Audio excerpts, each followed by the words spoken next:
Hello friends, welcome my YouTube channel AC study classes. तो friends, AC study classes में आप सभी का बहुत बहुत स्वागत है। इस क्लास में आपको हिंदी साहित्य के मोस्ट इम्पोर्टेंट क्वेश्चन पढ़ने के लिए मिलेंगे, जिसमें क्वेश्चन दिया है कि सिकंदर लोदी ने किसके कहने पर कबीरदास को जंजीर से बांधकर गंगा में डुबाया था। तो बताना है सिकंदर लोदी ने किसके कहने पर गुलाम हसनैन, मोहम्मद शाह, शेख तकी या फिर शेख फिदा हुसैन। तो आपको इसका राइट आंसर बताना है। तो राइट आंसर जो है वो है शेख तकी। सिकंदर लोदी ने शेख तकी के कहने पर क्या किया था, कबीरदास को जंजीर से बांध करके गंगा में डुबाया था। सी ऑप्शन सही है।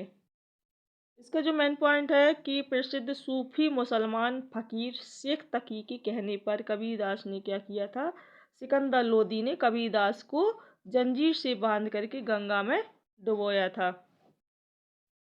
चलिए अगला क्वेश्चन देखते हैं कि अगला क्वेश्चन क्या कह रहा है। भाषा बहुत परिष्कृत और परिमार्जित न होने पर भी कबीर की उक्तियों में कहीं कहीं विलक्षण प्रभाव और चमत्कार है। प्रतिभा प्रतिभा क्या है, उनमें प्रखर थी, इसमें संदेह नहीं। ये पैराग्राफ है और इसमें बताना है कि ये जो पंक्तियां दी गई हैं इनके लेखक के बताना है कि इनका लेखक कौन है। डॉक्टर नगेंद्र, आचार्य हजारी प्रसाद द्विवेदी, डॉक्टर राममूर्ति त्रिपाठी या फिर आचार्य रामचंद्र शुक्ल। तो राइट आंसर क्या है, आचार्य रामचंद्र शुक्ल। इन पंक्तियों के लेखक कौन है, आचार्य रामचंद्र शुक्ल। जो उपर्युक्त पंक्ति की लेखक आचार्य रामचंद्र शुक्ल हैं, यह उक्ति जो है ये शुक्ल जी ने अपने ग्रंथ, जो उनका ग्रंथ है हिंदी साहित्य का इतिहास, हिंदी साहित्य का इतिहास में ज्ञानश्री शाखा की निर्गुण भक्ति के जो प्रमुख कवि थे कबीरदास। देखिए इसमें एक क्वेश्चन और बन गया है कि जो कबीरदास थे वो कैसे थे, ज्ञानाश्री शाखा की निर्गुण भक्ति के प्रमुख क्या थे, कबीर थे। तो कबीर के दास के बारे में ये पंक्तियाँ कही गई हैं।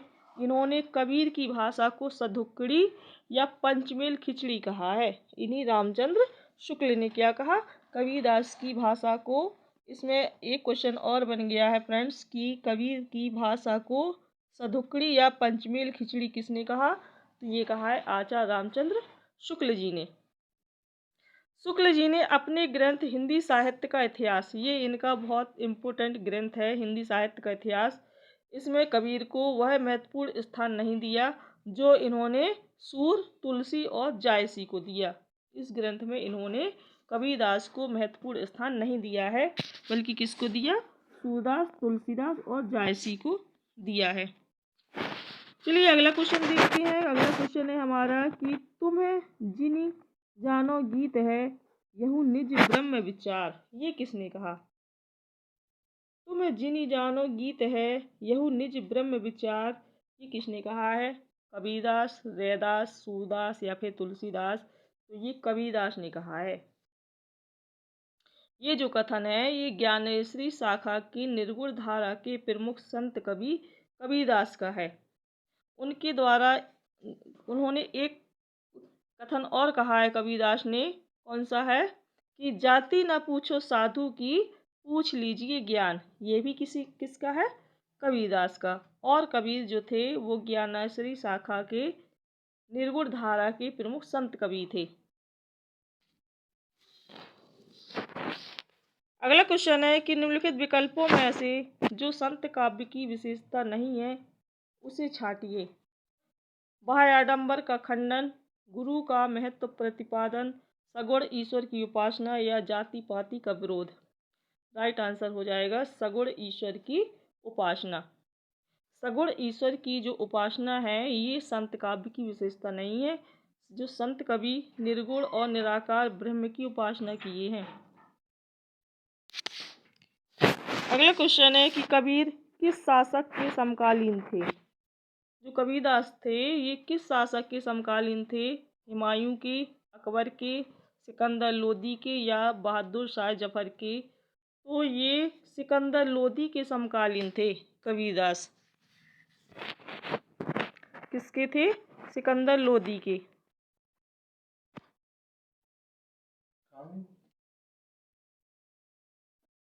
कबीरदास सिकंदर लोदी के समकालीन थे। सिकंदर लोदी के द्वारा कबीर पर किए गए अत्याचारों का उल्लेख अनंत दास के द्वारा कबीर परिचय में मिलता है। अनंत दास की एक प्रसिद्ध रचना थी, कौन सी? कबीर परिचय। और इस कबीर परिचय में सिकंदर लोदी ने जितने भी अत्याचार किए थे कबीर पर, तो इन सभी का वर्णन इस कबीर परिचय में मिलता है। कबीर की वाणी का जो संग्रह है वो बीजक को संकलित करने का श्रेय उनके शिष्य धर्मदास का है। बीजक 3 भागों में विभक्त है, एक तो साखी, शबद और रमैनी। तो फ्रेंड्स इसमें देखिए एक ही पैराग्राफ में कितने सारे क्वेश्चन बन रहे हैं कि जो बीजक है ये किसकी रचना है। पहले तो ये कबीरदास की है और इसको 3 भागों में बांटा गया है। कौन कौन? साखी, शबद और रमैनी। अभी इसमें रमैनी और जो शबद है ये मोस्ट इम्पोर्टेंट पॉइंट है। ये रमैनी और शबद ये गे पद हैं। कौन से? गे पद। जबकि जो साखी है ये दोहों में कबीर की वाणियों का सबसे पुराना नमूना गुरु ग्रंथ साहिब में मिलता है। अगला क्वेश्चन है कि आचार्य हजारी प्रसाद द्विवेदी ने वाणी का डिक्टेटर किसे कहा था? हजारी प्रसाद द्विवेदी ने वाणी का डिक्टेटर किसे कहा? कबीर को, रैदास को, दादू को या फिर नानक को? तो ये इन्होंने कबीरदास को कहा। हजारी प्रसाद द्विवेदी ने वाणी का डिक्टेटर किसे कहा? कबीरदास को। इसका मेन पॉइंट देख लेते हैं कि कबीर को कहीं भी अभिव्यक्ति के लिए भाषा का संकट नहीं झेलना पड़ा। भाषा उनकी हमेशा क्या रही? अनुगामी, यानी भाषा हमेशा उनके साथ में चलने वाली रही। उन्होंने जो जिस रूप में कहना चाहा उसी रूप में उन्होंने भाषा से कहलवा लिया।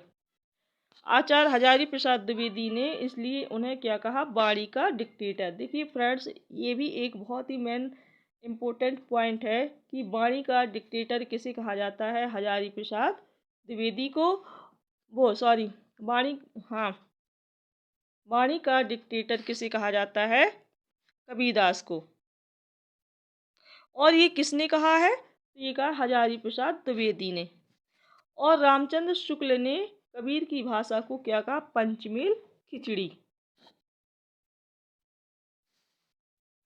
अगला क्वेश्चन है कि निम्नलिखित में से कौन रामानंद की शिष्य परंपरा में नहीं है? रामानंद की शिष्य परंपरा में बताना कौन नहीं है? कबीरदास, नरहरिदास, मल्लूकदास या फिर रैदास? जो मल्लूकदास हैं ये रामानंद की शिष्य परंपरा में नहीं है। मल्लूकदास के गुरु का नाम पुरुषोत्तम था। क्या था? पुरुषोत्तम।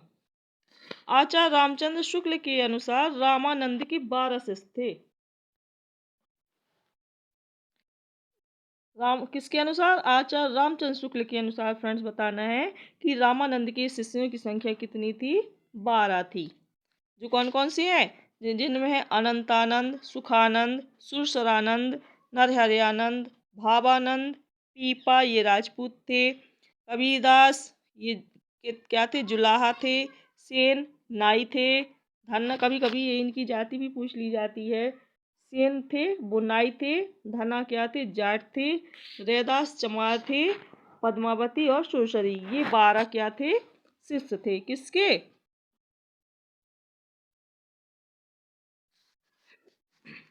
अगला क्वेश्चन है